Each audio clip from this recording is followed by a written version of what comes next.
Fala pessoal! Sistemas de pesagem costumam ser muito comum dentro da indústria, né? De repente você pode ter aqueles processos que tem um tanque, aí você tem que misturar 3 produtos ou mais até, né? E aí você adiciona um produto e pesa, aí adiciona mais um produto e faz mais uma pesagem, adiciona o terceiro, faz outra pesagem.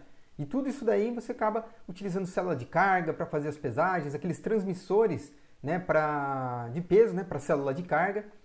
E tem também até aqueles sistemas de soja, não sei se você já até pode ter visto ou não, talvez você já até conheça também.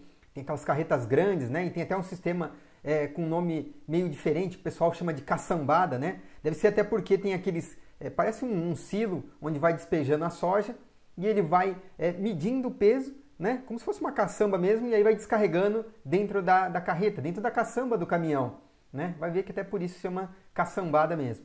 Mas dá uma olhada aqui, ó. Eu trouxe esse sistema para você dar uma olhada aqui. Eu estou com um transmissor de pesagem da Alfa, tá? Onde a comunicação dele é Modbus RTU, né? Via o RS485.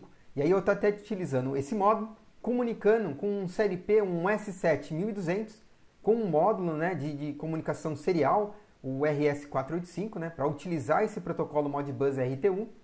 E estou com uma IHM também aqui que eu queria te dar uma mostrada. Tá? É uma KTP 700 e dá uma olhada só que legal isso daqui. Então, como você pode ver, eu tô com a IHM aqui, tá? Meu CLP já está ligado, eu vou colocar um peso aqui só para você dar uma olhada aqui na célula de carga.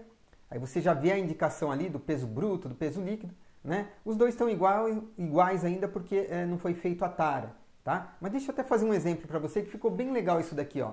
E você vê que ele tem status ali de tara, do peso estável e se a balança está vazia, né? Então vamos colocar um peso ali, só para a gente fazer a tara.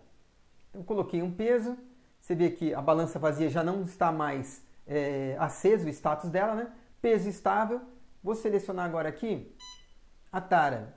Aí você vê que ele zerou o peso líquido e o peso bruto continuou lá, né? E você viu que o status de tara agora começou, ele já acendeu, né? Deixa eu incrementar ele aqui, um pouco a balança. Ó, você pode ver agora que a gente tem o peso bruto e tem o peso líquido ali, que como a gente fez a tara, eles estão diferentes agora, né? Então deixa eu voltar aqui agora e vou tirar o peso novamente, ó, peso estável, vou tirar o peso que está lá agora.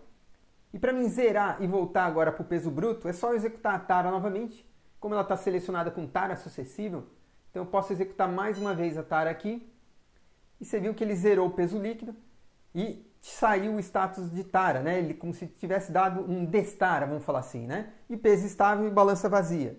Então acompanhe esse vídeo que eu quero mostrar um pouquinho sobre os blocos que eu utilizei para comunicar com esse equipamento via Modbus, tá bom? Bom, e para você que não me conhece, eu sou o André Terra da CLP Fácil, cursos online de programação de CLP e de HM, tá? Depois dá uma consultada no nosso site lá, clpfácil.com.br. Então vamos pro vídeo. Bom pessoal, como eu falei para vocês, tá? Eu estou utilizando aqui um CLP US7 1200. Tá? E como você pode ver na minha tela, está aqui o desenho da CPU. E eu estou utilizando um módulo serial, tá? O RS485, tá? Esse modelo aqui, o CM1241. É uma porta serial, né? Para abrir a comunicação RS485. Tá? E os principais blocos, é isso que eu quero te mostrar. Os principais blocos que você precisa para habilitar e utilizar o Modbus aqui dentro do TIA Portal, né, junto com o CLP, o S7 1200, vai ser esse bloco aqui, o Modbus Conloader, tá? Ele é o bloco responsável para na hora que você energiza o CLP ou na hora que você executa esse bloco, ele faz a configuração da sua porta serial, tá? E os 3 principais parâmetros, tá, que você costuma fazer a regulagem, a configuração nele, vai ser esse daqui, ó, o port, que ele vai indicar o número da porta relativo ao módulo serial que está configurado na parte de hardware aqui do seu CLP, tá? No meu caso é esse daqui, 270. Depois tem o baud rate, né, que é a velocidade de comunicação, a paridade, tá? E praticamente são esses 3 itens que eu, na maioria das aplicações, eu configuro, tá? Esses 3 itens aqui.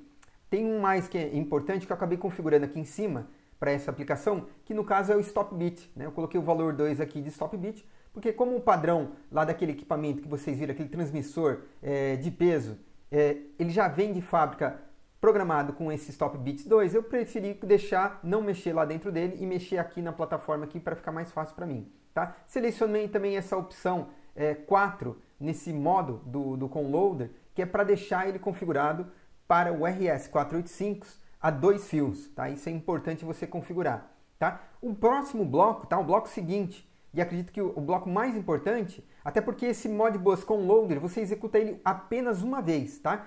Executou ele configurou a porta, pronto, você não mexe mais nesse bloco, tá? Aí sim, depois vai vir o bloco, o Modbus Master, tá? Esse bloco sim, eu acredito que seja o mais importante, porque é ele que você vai estar executando a cada requisição de leitura lá do equipamento, não?